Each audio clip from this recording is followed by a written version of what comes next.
जय हिंद प्रिय विद्यार्थियों, मैं Raveen Kumar welcome by YouTube channel पर आपका स्वागत करता हूं। आप हमारे द्वारा पिछले वीडियो में सूरदास के दो पदों के बारे में जाना था। आज हम आपको उसी के आगे के दो पदों के बारे में बताएंगे। किसी प्रकार से देर न करते हुए हम आपको सूरदास के पद की ओर ले चलते हैं। किलिकत कान घुटनवन आवत, मन में कनक नंद के आंगन, बिंब पकड़बे धावत। कबहू निरख हर आप छाव को, कर सो पकड़न चाहत। किला की हंसत राजत दतियाँ, पुन पुन तिह अवगाहत। कनक भूमि पर कर पग छाया, यह उपमा एक राजती। और करि करि प्रतिपद प्रतिमन, वसुधा कमल बैठ की साजती। और बाल दशा सुख निरख यशो जसोदा, पुन पुन नंद बुलावती। अचरा तर लय ढाकी, सूर्य के प्रभु को दूध पियावती। इस छंद में सूरदास ने बालक श्री कृष्ण की बाल लीलाओं का वर्णन किया है। भक्ति शिरोमणि सूरदास जी इस छंद में बालक श्री कृष्ण की बाल लीलाओं का वर्णन करते हुए कहते हैं कि बालक श्री कृष्ण किलिकत माने किलकारी मारते हुए, कान माने श्री कृष्ण, घुटन माने होता है घुटनों के बल, आवत माने चल रहे हैं। श्री कृष्ण किलकारी मारते हुए घुटनों के बल चल रहे हैं। मन में कनक नंद के आंगन, बिंब पकड़बे धावत। मन में माने होता है मणियों से युक्त, कनक माने होता है सोना, बिंब माने होता है परछाई, पकड़बे माने होता है पकड़ने के लिए, धावत माने होता है दौड़ते हैं।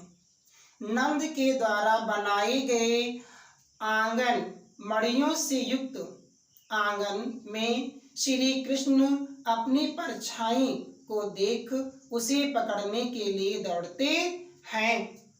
कबहू निरख हर आप छाव को, और कभी श्री कृष्ण अपनी परछाई को देख करके हंसने लगते हैं, और कर सो पकड़न चाहत, और कभी उसे पकड़ना चाहते हैं। किलक हंसत राजत दतियाँ, पुन पुन तिह अवगाहत। और जब श्री कृष्ण किलकारी मारते हुए हंसते हैं तो उनके आगे के दो दांत बार बार, पुन पुन माने बार बार, अवगाहत माने दिखाई देते हैं। उनके आगे के दो दांत जो हैं बार बार दिखाई देने लगते हैं, जो अत्यंत सुशोभित लगते हैं। कनक के भूमि पर कर पग छाया, यह उपमा एक राजती। श्री कृष्ण के हाथ पैरों की छाया पृथ्वी रूपी सोने के फर्श पर ऐसी प्रतीत होती है मानो प्रत्येक मणियों में उनके बैठने के लिए कमल के फूलों का आसन बिछा दिया हो। अर्थात हम ये भी कह सकते हैं कि जब मणियों से युक्त आंगन में जब श्री कृष्ण के हाथ पैरों की जब छाया पड़ती है तो ऐसा लगता है कि पृथ्वी ने कमल के फूलों का आसन बिछा रहा हो। बाल दशा सुख निरख जसोदा, पुन पुन नंद बुलावत।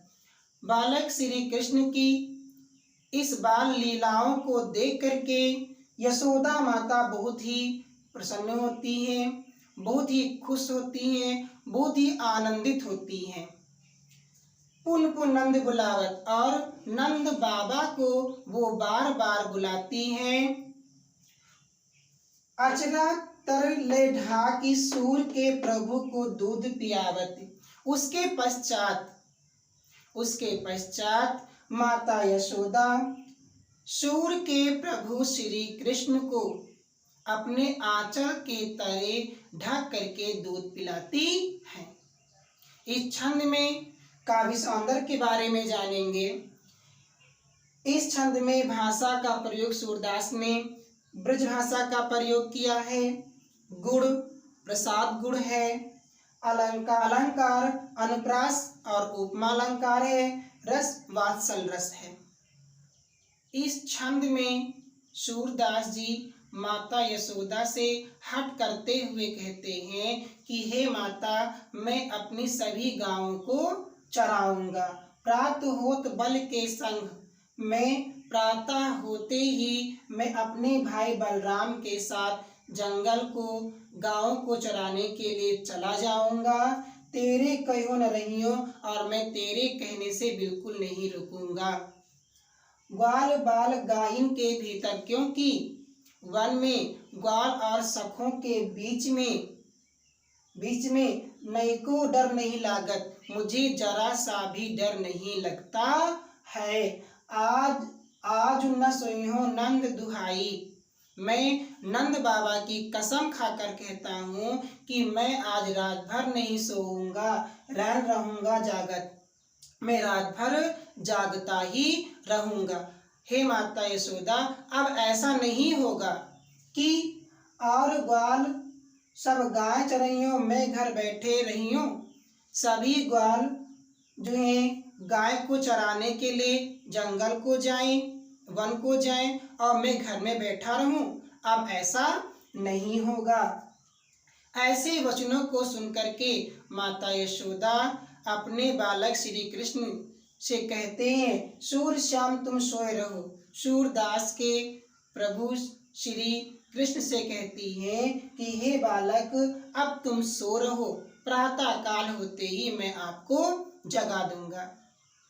सूरदास ने इस छंद में भाषा ब्रज भाषा का प्रयोग किया है, गुण माधुर्य का प्रयोग किया है, रस वात्सल रस का प्रयोग किया है और अलंकार अनुप्रास अलंकार का प्रयोग किया है।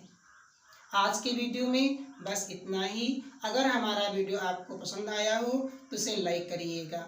अगले वीडियो में आपसे हम फिर मिलेंगे, तब तक के लिए नमस्कार।